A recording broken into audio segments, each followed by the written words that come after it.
Welcome back. I'm realcopstoriesvideos.com. 380 cop stories. Look them up. They're my buddies. They're all my friends. They're all mine. 99% of them are everything I did. 1% I saw, I heard. So both, but they're all mine. Okay, please look them up. In addition to that, over 200 questions and answers. Ask me a question, and I'll respond to you directly. Ask me a question. Email me at rsbcopstories@gmail.com, and I'll put it on tape. Okay, another one. Continue with this story about minors buying liquor. Okay, now we're at the station. The girl's really nasty. She's 17 years old. She's been chipping away at me, and I call the dad. He's got the same attitude. You see it all the time. So we're on the phone, and I'm waiting for him to finish his little, is this all I got her for? I wasted my time. Here it comes. Waste of police resources. I'm like going, oh man, I get paid for this, but I do get paid for this. Okay, fine. Then he stopped. He's waiting for me to say something. Are you still there? He's asking me that. Oh boy, if I did it nowadays. Anyway, so I go, yes sir, I'm still here. What do you want? I said, well, your daughter is 17 years old. Well, she's in college. She's away from the house. I said, she may be away from the house. Is she emancipated? No. Okay, emancipated means that they went to court and got separated from their parents. Now they're an adult in the court size, legally. No. Okay, you're still responsible for her. Quiet on the phone. So you need to come up and pick her up. Sign for her. It's just going to be a ticket, or not a ticket. It's just going to be a counseling session with the detective. Just tell her not to do that, and that's the end of it. She's not going to go in a record. It's not going to be an arrest necessarily, unless it gets into that point. What do you mean it gets to that point? I said, well, you need to come up here and get her. Just don't talk about that. Well, I'm an hour and a half away. I live down in South Orange County. Blah blah blah. Okay. Basically, tell me that he's too busy and too rich to come up. That's pretty much what he was implying. I'm an executive. I got to be on a jet tomorrow morning. Do I care? What are we, girlfriends? Okay. So I go, well, okay, that's fine. He's quiet on the phone. I go, what do you mean that's fine? I said, well, we're going to put her in juvenile hall. What? I said, yeah. And juvenile hall is going to call you in the morning and to come and get her. If you don't get her in the morning, they'll keep her there. And by the way, they're going to charge you for every day you're there because this is not a violent crime. This is a minor misdemeanor. And therefore, you should have, in their eyes, you should have signed for her and took her home tonight. If you're going to cause them to custodial hold her, then they're going to charge you $100 a night. I don't know how much they charge. I think it was like $80 a night. Okay, because they know that she shouldn't be here. Okay, all right. Especially when I tell them that I called Daddy and he ain't coming. They love to hear that. That means they hear the cash register going. They're going to finally get some money into this thing. Okay.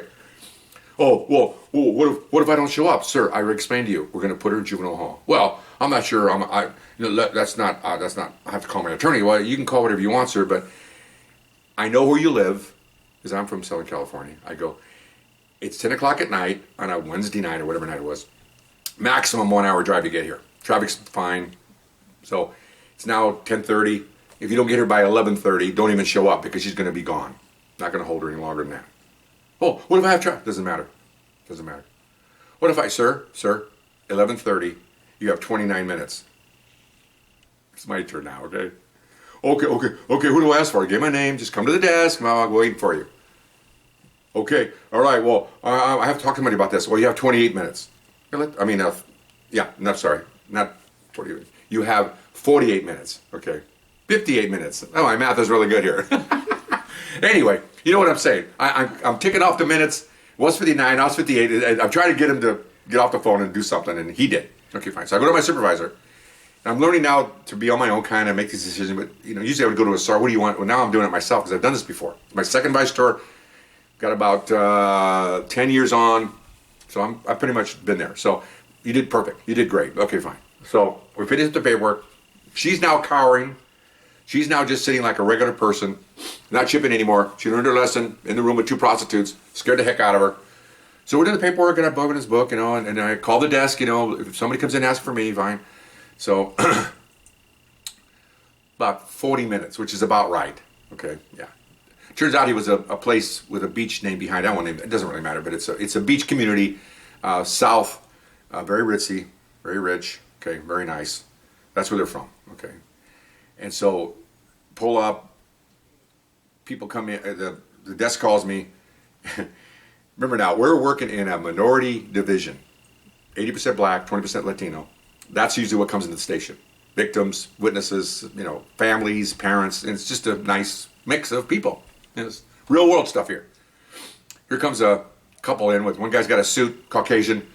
She's dressed to the nines. It must have been out or something, and really nice. And later on, I looked out and saw what they drove, and it was a big old four-door Mercedes, one of those big black, mafia-looking things. A beautiful, big car. Okay, so anyway. So I go down there. And my boss said, "Want me to go with you?" I said, "Well, yeah, would you go now? Just so you have a witness in this case this guy wants to go crazy on me." And, he goes, "Oh, I'd love to. This is the good supervisor." So we went downstairs. And I'm looking, "Mr. So-and-so?" "Yes." I said, "Hi, I talked to you on the phone." And I went to talk to you on the phone, went like this. He didn't respond. Okay, that's okay. You have no obligation to be nice to me. I'm a servant. I work for the people. If you want to be disrespectful to me, I'm just going to be neutral. Okay, none of my concern. I'm not here to make friends. I'm just here to do my job. So I explained to him again what she was doing. And of course, and then I explained who this gentleman was. This is my supervisor. Okay, now that perked him up. So now I'm telling him what's going on. He's directing his conversation to the supervisor. He won't talk to me anymore. I'm just a peon. And that's fine. So I tell him what's going on. And he looks at the supervisor.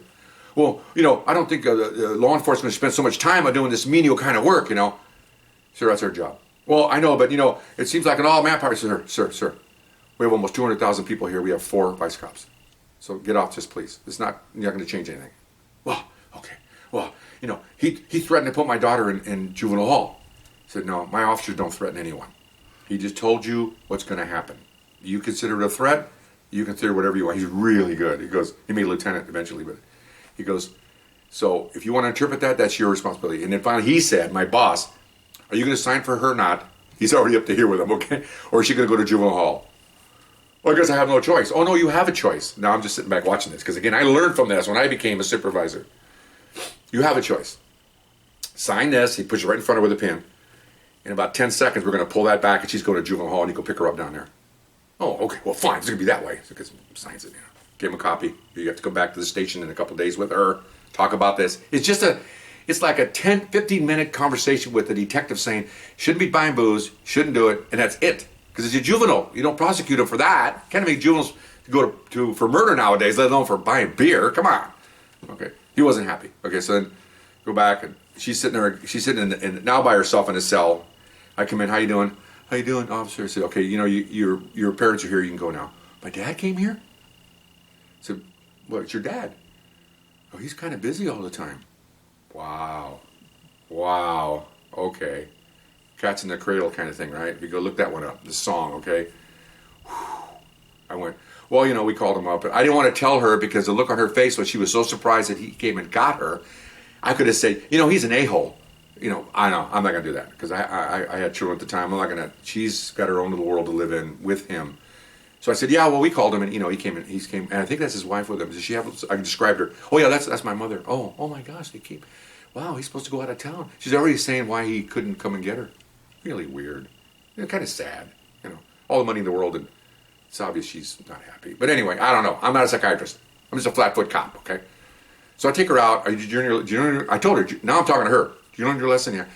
You're almost 18, so you got to learn that you have to take responsibility." And I'm not lecturing, I'm just telling her this is the way it's going to be. Next time you're going to go to jail. I know, officer. But everybody drinks. I know everybody drinks. I know. But just, you got to be careful. You got to be aware of your surroundings. I explained what I told you earlier on the last tape. She was walking out of that liquor store, nighttime, in a high crime area, oblivious of what's around her.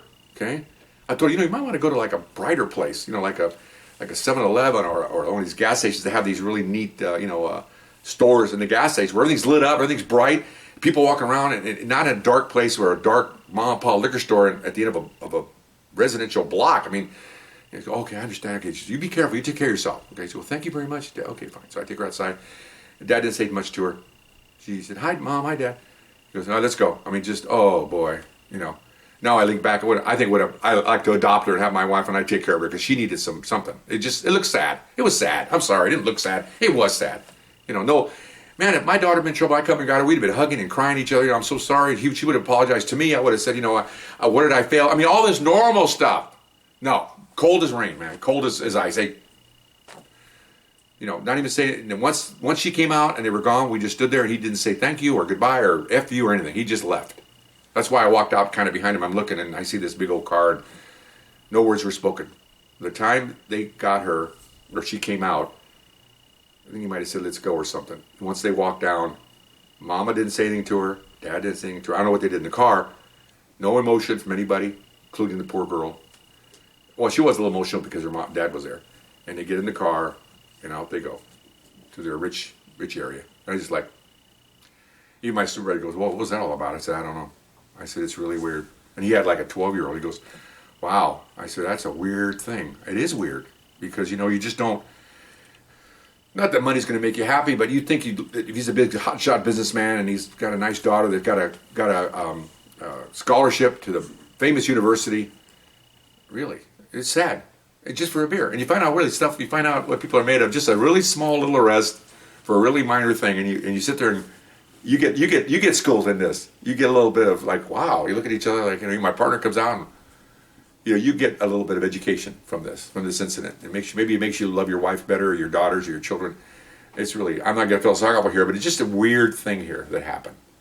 Anyway, so that's the end of that little story, and I hope you enjoyed it. We'll see you next time. Bye-bye.